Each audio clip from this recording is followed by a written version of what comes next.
അവിയൽ ബാൻഡിന്റെ കഥയാണോ എന്ന് പോലും ചില സമയത്ത് സംശയം തോന്നിയ സിനിമയാണ് അവിയൽ എന്ന സിനിമ. അതിന്റെ ട്രെയിലറൊക്കെ കണ്ടപ്പോൾ എന്തായാലും അവിയൽ തിയേറ്ററിൽ വന്നിട്ടുണ്ട്. അവിയലിനെ കുറിച്ചാണ് നമുക്ക് സംസാരിക്കാനുള്ളത്.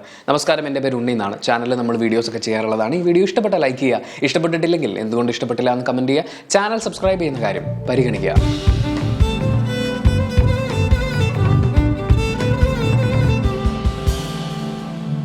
അവിയലിനെ സംബന്ധിച്ച് പോസിറ്റീവ്സ് ആയിട്ട് എനിക്ക് തോന്നിയതിൽ ഒന്നാമത്തെ കാര്യം സിനിമയുടെ ക്ലൈമാക്സ് ആണ്. ക്ലൈമാക്സ് മാത്രമല്ല, ആത്മീയ അവതരിപ്പിക്കുന്ന കഥാപാത്രം പറയുന്ന ഒരു ഡയലോഗുണ്ട്. ആ ഡയലോഗിൻ്റെ കൺക്ലൂഷൻ, ആ സ്റ്റേറ്റ്മെൻറ്റ് ഹെവി ആയിരുന്നു. അതായത് അതുവരെയുള്ള സിനിമ കണ്ടുകൊണ്ടിരുന്നപ്പോൾ എനിക്ക് തോന്നിയൊരു കാര്യം, ഈ ആണിൻ്റെ കഥ മാത്രമേ നമ്മൾ പറയുന്നുള്ളൂ, ഹീറോയുടെ കഥ മാത്രം.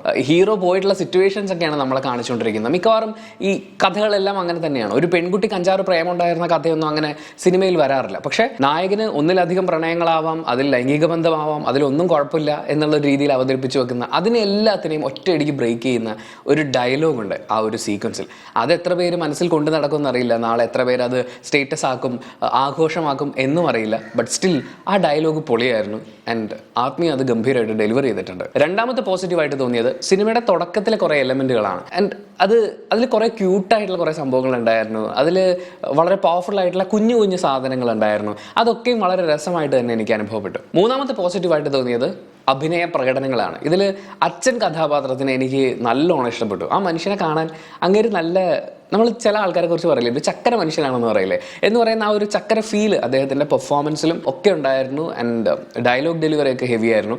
അതുപോലെ തന്നെ ഇതിലെ കേന്ദ്ര കഥാപാത്രത്തിനെ അവതരിപ്പിച്ചിരിക്കുന്നത്, പോസ്റ്റർ കണ്ടിട്ട് നമ്മൾ ജോജുവിനെയും അനശ്വരെയും ഒന്നും അങ്ങനെ പ്രതീക്ഷിക്കേണ്ട കാര്യമില്ല. ഇതിലെ കേന്ദ്ര കഥാപാത്രത്തിനെ കണക്ഷനുണ്ട്, എന്നാലും ആ കേന്ദ്ര കഥാപാത്രത്തിനെ അവതരിപ്പിച്ചിരിക്കുന്നയാൾ, നായകൻ, അദ്ദേഹത്തിൻ്റെ പ്രകടനം നമ്മൾ പ്രത്യേകം എടുത്തു പറയേണ്ടത് തന്നെയാണ്. കാരണം ഒരു സ്കൂൾ വിദ്യാർത്ഥിയായിട്ട് കാണുന്നുണ്ട്, അതിനുശേഷം ഒരു യൗവനകാലം നമ്മൾ കാണുന്നുണ്ട്, കൗമാരം ടു യൗവനത്തിൻ്റെ ഒരു സ്റ്റേജ്, ആൻഡ് അയാളുടെ ലൈഫിലെ ഏറ്റവും പ്രധാനപ്പെട്ട വഴിത്തിരിവുകളെ നമ്മൾ കാണുന്നുണ്ട്.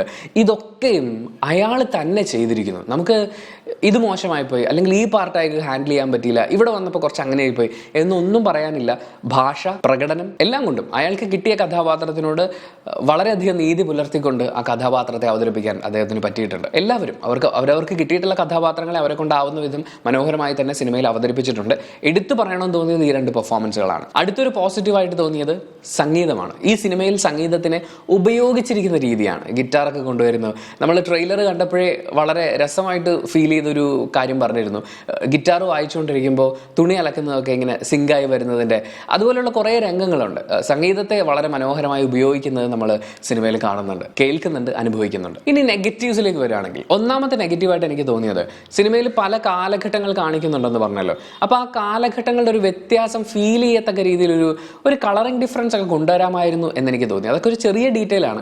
അതായത് ഒരു കാലഘട്ടം മാറുന്നതിൻ്റെ ഒരു ഫീല് നമ്മളിൽ ഉണ്ടാവണ്ടേ. വിഷ്വൽസ് അവർ ക്യാപ്ചർ ചെയ്തിരിക്കുന്നതും പിന്നെ നമ്മൾ ആ സ്ക്രീനിൽ കാണുന്ന ആളുകളൊക്കെ ഈ പുതിയ കാലത്ത് നമ്മൾ പലയിടങ്ങളിലായി കണ്ടിട്ടുള്ള മുഖങ്ങളൊക്കെയാണ്. അപ്പോൾ അതിലൊരു വ്യത്യസ്തത നമുക്ക് ഫീൽ ചെയ്യണമല്ലോ, ഈ കാലഘട്ടം നമുക്ക് ഫീൽ ചെയ്യണമല്ലോ. അപ്പോൾ ആ രീതിയിൽ കളറിങ് ശ്രദ്ധിക്കാമായിരുന്നു എന്ന് തോന്നുന്നു. പക്ഷേ കളറിങ് വന്നിട്ടുള്ളത് നായകൻ്റെ കൂട്ടുകാരനായിട്ട് വരുന്ന ഒരാളാണ്. ആ കാലഘട്ടത്തിൽ ആരാണ് തലമുടിക്ക് കളറടിക്കുന്ന ഒരു സ്കൂളിൽ പഠിക്കുന്ന ഒരു പയ്യൻ തലമുടിക്ക് കളറടിക്കുക എന്ന് പറഞ്ഞാൽ അതൊക്കെ എങ്ങനെ നടന്നു എന്നറിയില്ല. അങ്ങനെയുള്ള കുഞ്ഞു കുഞ്ഞു കുറച്ച് ഡീറ്റെയിലിങ്ങുകളൊക്കെ മിസ്സാവുന്ന പോലെ തോന്നി. രണ്ടാമത്തെ ഒരു നെഗറ്റീവായിട്ട് തോന്നിയത് ഒത്തിരി പ്രണയങ്ങൾ നമ്മൾ കാണുന്നുണ്ട്, പല ഭാവത്തിൽ പല പ്രായത്തിലുള്ള പ്രണയങ്ങൾ. അതിൽ ആദ്യത്തെ ഒന്ന് കഴിഞ്ഞു, രണ്ടാമത്തെയും കൂടി കഴിയുമ്പോഴേക്കും അതൊക്കെ ഒരു ലാഗ് ഫീൽ ചെയ്ത് തുടങ്ങിയിട്ടുണ്ടായിരുന്നു. ഇത് ഒരേ കാര്യം തന്നെ സംഭവിക്കുന്നു, ഒരേ മാർഗം തന്നെ അയാൾ സ്വീകരിക്കുന്നു, ഇത് റിപ്പീറ്റ് ഇങ്ങനെ വന്നുകൊണ്ടിരിക്കുമ്പോൾ ഒരുപക്ഷെ അയാളുടെ ജീവിതം എത്രത്തോളം ബോറിംഗ് ആവുന്നു എന്ന് കാണിക്കാനൊക്കെ ആയിരിക്കും. പക്ഷേ സിനിമ കണ്ടുകൊണ്ടിരുന്നപ്പോൾ നമുക്കും ആ ഒരു ലാഗ് ഫീൽ ചെയ്തു. ഇതൊന്ന് കഴിഞ്ഞു പോയിരുന്നെങ്കിൽ എന്ന് നമുക്ക് തോന്നുന്നത് പോലത്തെ കുറച്ചിടങ്ങളിൽ, അത് വലിയൊരു ലാഗാണ്, അത് കാരണം സിനിമ സഹിക്കാൻ പറ്റില്ല എന്നൊന്നുമല്ല പറയുന്നത്, അവിടെയൊക്കെ നല്ല ലാഗ് ഫീൽ ചെയ്യുന്നുണ്ടായിരുന്നു. മൂന്നാമത്തൊരു നെഗറ്റീവായിട്ട് തോന്നിയത് ഇതിൽ ജോജു അനശ്വര കോമ്പിനേഷൻ ഉണ്ട്.